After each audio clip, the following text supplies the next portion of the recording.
Šta ovo, da kažem ovo? Pa ovo... Uzeo sam onaj rezani lebac. Vidiš, on je, nek bude ovako otvoren ovo. Da ne buđa, kad je ovo, nema vazduha, on buđa ovako, nek bude otvoren.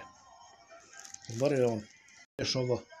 Uzeo sam ovaj limun, ovo, da ne pijem gazirano, smeta mi ovo gazirano, pijem jedan dan, dva i već osjećam da mi smeta. I sad sam ja uzeo limun i nacedio sam ovo 2 limuna.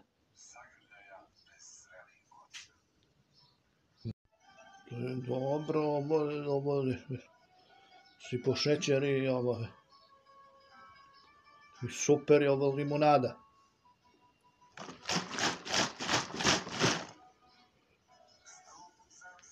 Evo zakleo, 100 puta te prevario, drugo ja sam cveće nosio, tebe izneverio, a za oblak mi se mesec skrio, sakrio mi put. Sad bi duha te od jada u reku bacio.